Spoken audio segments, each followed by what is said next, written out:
और ये कह रिया कि नमाज मत पढ़ो, फिर क्या करे? बोले मुझे देख लो हो जाएगी। जीता जागता चलता फिरता शैतान है ये, शैतान है, शैतान मरदूद है। इस पे लाहौल की फाइट और बरसात होनी चाहिए जो नमाज का इनकार कर रहा है। समझ रहे आप? ऐसे नकली फर्जी पीरों को पहचानो, इनका बाइकाट करो खुदा की कसम, इसलिए कि नमाज ना तो माफ हुई है किसी मुसलमान पे और ना होगी।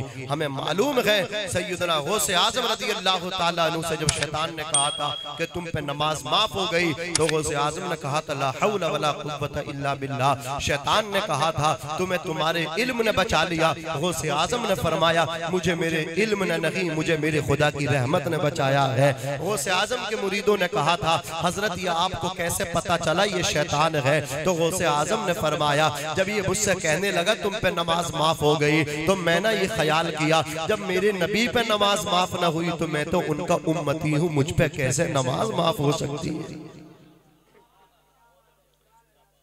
आ गया ऐनी लड़ाई में अगर वक्त नमाज क़िबला रूह हो के ज़मीं बोस हुई कौम हिजाज, न मस्जिद में न बैतुल्लाह की दीवारों के साए में नमाज इश्क अदा होती है तलवारों के साए में। माएँ बहनें बैठी हाथ जोड़ के कहूँगा नमाज पढ़ें। सैयदतुना फातिमा ज़हरा रज़ी अल्लाह ताला अन्हा के कल्चर को फॉलो करें, उनकी तहजीब, उनका तमद्दुन। अल्लाहु अकबर कबीरा, एक सजदे में उनकी रात खत्म हो जाती थी, लेकिन सजदा कंप्लीट मुकम्मल नहीं होता था। और ये आवारा फिर रही हैं, जुमे से काम चला रही हैं, नमाज नहीं पढ़ रही, सीरियल का पीछा नहीं छोड़ रही, शॉपिंग का पीछा नहीं छोड़ रही। वो कल की औरतें थी। खुदा की कसम ऐसा ऐसा मुसलमानों पर गुर्बत का वक्त गुजरा है।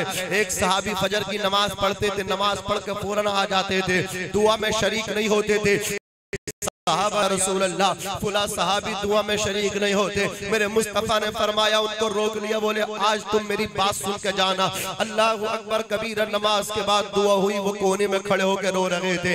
मेरे नबी फरमाते तुम्हारी कंप्लेन शिकायत हुई है कि तुम दुआ में शरीक नहीं होते, क्या मामला है? वो अर्ज करने लगे या रसूल अल्लाह घर में गुर्बत है। ऐ मेरे आका सल्लल्लाहु अलैहि वसल्लम ये जो कपड़े हैं पहले इनको पहन के मैं नमाज पढ़ लेता हूँ और फिर मैं तेजी के साथ अपने घर को जाता हूँ, कहीं सूरज न निकल जाए, मेरी बीबी की नमाज कज़ा न हो जाए। कहा क्या मतलब? कहा या रसूल अल्लाह मैं दुआ में इसलिए शरीक नहीं होता, इन कपड़ों से पहले नमाज में पढ़ता हूँ, फिर इन्हीं कपड़ों से मेरी बीबी नमाज पढ़ा करती है। अल्लाह अकबर कबीर, ये मुसलमान थे, इन पे कपड़ों की किल्लत थी। अल्लाह अकबर कबीर, इनके पास ऐशो इशरत दूर दूर तक न थे।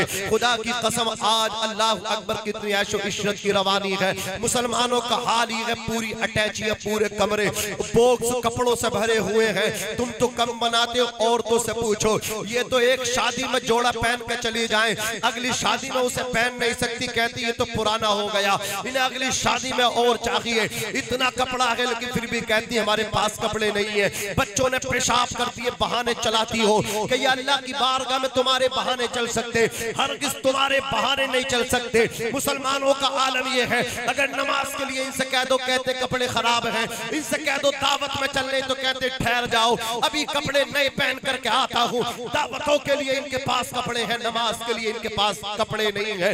ये मुसलमान का हाल है। नाम का मुसलमान बाकी रह गया है, किरदार का मुसलमान बाकी नहीं है। कल के वो मुसलमान थे, खुदा की कसम जब वो बोलते थे लोग कहते थे मुसलमान बोल रहा है, वो चलते थे कहते थे आमना का गुलाम चल रहा है, रसूलुल्लाह का वफादार चल रहा है। वो झूठ नहीं बोलते थे, वो सच बोला करते थे, वो गरीबों की इज्जत किया करते थे, अल्लाह की कसम वो बेसहारों का सहारा बना करते थे। ये मुसलमान था, उसका किरदार मुसलमानी होता था, उसका अंदाज मुसलमानी होता था, उसकी रफ्तार और गुफ्तार मुसलमानी हुआ करती थी। वो जिधर जाते थे इस शान से कहते हुए जाते थे, सबसे ओला वाला हमारा नबी, सबसे बाला व बाला हमारा नबी, अपने मौला के प्यारा हमारा नबी, दोनों आलम का दूल्हा हमारा।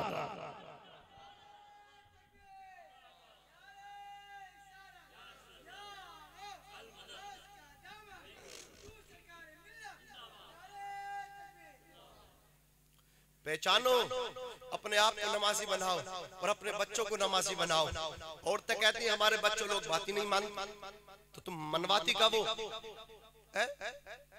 ये भी बिल्कुल फ्री हो गई, फ्री मसाला पिसा पिसा हुआ, पानी टोटी खोलो पानी मौजूद। पहले कुओं से पानी लेकर आती थी, कुओं से पानी समझ रहे हैं आप? मेहनत होती थी, अब सारी फ्री हो गई। अब बच्चे भी इनसे न पल्ले, बच्चे भी मोबाइल पाल लिया। मोबाइल, छोटे छोटे बच्चों को मोबाइल दे दिया, बच्चे रो रहे, ले मोबाइल, ले मोटू पतलू। हाँ, जो दिखाओगी तुम्हारे बच्चे वैसे ही किरदार तो करेंगे, जैसा बनाओगी वैसा बनेंगे। समझ रहे? हजरत बाबा फरीदुद्दीन मसूद गंजे शकर, उनकी वालिदा ने देखा ये शकर का ज्यादा शौकीन है। कहा बेटे नमाज पढ़ो। कहा अम्मी नमाज पढ़ने से क्या होगा? कहा बेटे शकर मिलेगी। कहा ठीक है पढ़ेंगे। वो वजू करते, मुसल्ला बिछाती, उसके नीचे शकर की पुड़िया रख देती। नमाज पढ़ के कहती अम्मी कहाँ है मेरी शकर? कहा बेटे मुसल्ला तो उठाओ। जब मुसल्ला उठाती तो शकर की पुड़िया पाते। अल्लाह अकबर कहा रोजाना पढ़ेंगे। नमाज पढ़ते रहे। अब एक दिन दोस्तों के साथ, बच्चों के साथ जंगल में चले गए। नमाज का वक्त हो गया। दोस्तों से बोले आओ नमाज पढ़ेंगे। दोस्तों ने कहा था ये बताओ बाप, ये बताओ फरीदुद्दीन मसूद, नमाज पढ़ने से क्या होगा? तो अब नमाज पढ़ने से मिठाई मिलेगी। उधर अपने दोस्तों के साथ नहर में वजू कर रहे हैं, पानी से जंगल के वजू कर रहे हैं। उधर जब नमाज का वक्त हुआ है, बाबा फरीदुद्दीन मसूद की वालिदा को जब पता चला, मुसल्ला बिछा के सर सज्जे में रख कर कहती है या अल्लाह आज मेरी, या अल्लाह आज मेरा राज फाश हो जाएगा। परवरदिगार आलम मेरा बेटा नमाज का शौकीन हो गया है, वो जंगल में जब नमाज पढ़ेगा शकर न मिलेगा तो मौला मेरा राज फाश हो जाएगा। या अल्लाह मेरी इज्जत रख लेगा। यहाँ तक लाना मेरा काम था, अब मेरे बेटे को आगे की मंजिलें तय कराना तेरा काम है। खुदा की कसम माँ दुआ कर रही है। उधर बाबा फरीदुद्दीन मसूद गंजे शकर अपने दोस्तों के साथ जब नमाज पढ़ते हैं, नमाज पढ़ के जब कपड़ा उठा करके देखते हैं तो आज शकर की पुड़िया नहीं है, बल्कि शकर का होज नजर आ रहा है। ये नमाज की बरकत होती है। माँ अगर चाहे तो बच्चे को नमाजी बना दे, माँ अगर ठान ले तो बच्चे को नमाजी बना दे। अल्लाह अकबर। कबीर एक अंग्रेज ने कहा था इतने साल हो गए इस्लाम के अंदर एक ही हुसैन पैदा हुआ, दूसरा हुसैन क्यों आज तक पैदा न हुआ? तो मुसलमानों किसी दानिश्वर ने जवाब दिया था हुसैन को पैदा करने के लिए फातिमा जैसी औरत की जरूरत पड़ती है। फातिमा जैसी औरतें खत्म हो गई तो हुसैन जैसे बच्चे पैदा होने भी खत्म हो गए। क्या मतलब? माएं नेक होती तो बच्चे भी नेक होते हैं। आज माएं फिल्में देख रही तो बच्चे फिल्में देख रहे, फिर तावीज मांगती फिरती, बच्चे हमारी बात नहीं मान रहे। ये आज के बच्चे खुदा की कसम माओ को मार रहे हैं। अल्लाह अकबर, अल्लाह अकबर कबीरा। बुजुर्ग माँ को और बुढ़िया माँ को घर से निकाल रहे हैं। ये दर दर की कहानी है। अल्लाह अकबर कबीरा। काश तुमने अपने बच्चों को कुरान की तालीम दी होती तो तुम्हारे बच्चों को पता होता माँ के कदमों के नीचे जन्नत है, बाप जन्नत का दरवाजा है। ये पीरों के हाथ न चूमता बल्कि तुम्हारे हाथ पहले चूमता, पीरों के हाथ बाद में चूमता। यही तो मैं तुम्हें समझाने आया हूँ मुसलमानों। आज हो क्या रहा है हमारे समाज में, हमारे मुआशरे में ये हो रहा है, लोग पीरों के हाथ चूमते हैं, लेकिन जिस बाप ने पाला पोस के जवान किया है उस बाप के हाथ चूमने को मायूब समझते हैं, माँ के कदम चूमने को मायूब समझते हैं। मैं कहता हूँ पीरों के हाथ बाद में चूमो, अपने बूढ़े बाप के हाथ पहले चूमा करो, माँ के कदम पहले चूमा करो। इसलिए कि अगर औलाद के लिए कोई सबसे बड़ा पीर है तो वो उसका बाप है। अगर बाप राजी है, नबी फरमाते हैं रिज़ल रब्बी फी रिज़ल वालिद व सख्तुर रब्बी फी सख्तिल वालिद। बाप की रजा में खुदा की रजा है, बाप की नाराजगी में खुदा की नाराजगी है। अरे तेरे लिए तेरा बाप जन्नत का दरवाजा है।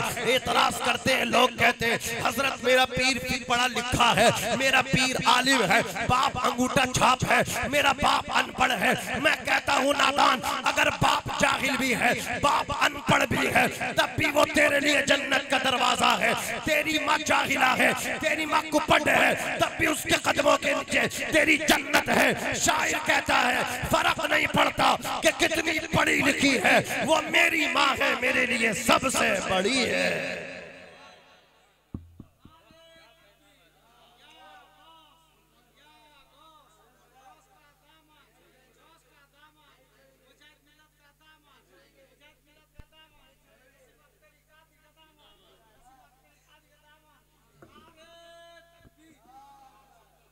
पीरों के हाथ चूमे, ठीक है भाई चूमो, हम भी चूमते अपने पीर के हाथ। लेकिन एक बात बताओ, क्या मिला तुम आज तक माँ को नाराज करके, बाप को नाराज करके? ये तुम्हारे पीर है, क्या हैसियत है गौसे पाक के सामने? खुदा की कसम बाप को छोड़ के ना गौसे आजम को राजी करोगे, वो भी राजी नहीं होंगे। पीरों के पीर की बात करने लगा हूं यार। जुमेरात की हाजिरी नहीं छूट रही, और माँ की खिदमत करते हुए ये कह रहे हैं, भैया पिछला महीना हमें पता कैसे गुजरा, अम्मा की खांसी से हमारे बच्चों की नींद डिस्टर्ब हो रही है, हम नहीं खिला पाएंगे। तुम देखो जो छोटा बेटा ना, अम्मा उस पर डाल दी, जैसे अम्मा ने उसे ही 9 महीना पेट में रखा, उसे ही 2.5 साल खूनी जिगर पिलाया। मास्टर साहब को माँ ने पैदा ही नहीं किया है, डॉक्टर साहब को माँ ने पैदा ही नहीं किया है, वो देखने के लिए तैयार नहीं है। आओ मैं तुम्हें मैसेज देता हूँ, अपनी तरीके जिंदगी के बदलो। जब अपने घरों से निकला करो, अपने बाप के हाथ चूम के निकला करो, अपनी माँ के कदम चूम के निकला करो, और सू की खुश्क मोहब्बत मत किया करो, सू की मोहब्बत मत किया करो, गीली मोहब्बत किया करो, ताजा मोहब्बत किया करो। अपनी जेब का वैलेट निकाला करो, जिस पैसे से दोस्तों को दावत देते हो ना, उस पैसे को बाप की जेब में रखा करो। खर्चे माँ के भी हैं, अखराजात बाप के भी हैं। जब बूढ़ा बाप घर से बाहर निकलता है, वो कोई फल देखता है, वो लेके खाना चाहता है, लेकिन जब अपनी जेब को खाली देखता है, अपनी ख्वाहिश को दबा लेता है। अल्लाह अकबर कबीरा। कल तुम बच्चे थे, अपने बाप के सामने अड़ जाते थे, तुम्हारा बाप कर्जा करके तुम्हारी ख्वाहिशों को पूरा करता था। आज उस कर्ज को अदा कीजिए, अपने बाप की जेब में पैसा डालिए, अपनी माँ के अखराजात को देखिए। तुम्हारी माँ की दवाइयाँ भी हैं, तुम्हारे बाप के दवा के लिए पैसा भी होना चाहिए। फिर पैसा दे के जेब में डाल करके माँ के कदम चूम के, बाप के कदम चूम के घर से निकलो, ट्रैवल करो। अब तुम्हें किसी तावीज की जरूरत नहीं है, किसी पीर फकीर की दुआ की जरूरत नहीं है, इसलिए कि जो बेटा माँ की कदम चूम के घर से निकलता है, जो बेटा बाप के कदम चूम के घर से निकलता है, मैं किसी पीर के हाथ चूम के घर से नहीं आता हूँ। अल्लाह की कसम मैं बता रहा हूँ आपको, मैं अपनी माँ के कदम चूम के अपने घर से आता हूँ। अल्लाह अकबर कबीरा। मेरी माँ मुझे दुआ देती है। अब जरा सुनो, जो बेटा माँ के कदम चूम के, माँ के हाथ चूम के, सर पे रखवा करके, बाप की दस्तबोसी करके, बाप का आशीर्वाद लेकर के, बाप की खिदमत करके, बाप की जेब में 1000-2000 रुपए डाल के जब घर से निकलता है, तो नाज़िम रज़ा मंजरी ईमानदारी के साथ कहता है, दुनिया नाकाम हो सकती है, लेकिन जो बेटा अपने बाप की दुआएं लेकर के घर से निकला हो, जो माँ की दुआएं लेकर के घर से निकला हो, वो नाकाम होके वापस नहीं आता है, बल्कि कामयाब होकर के वापस आया करता है।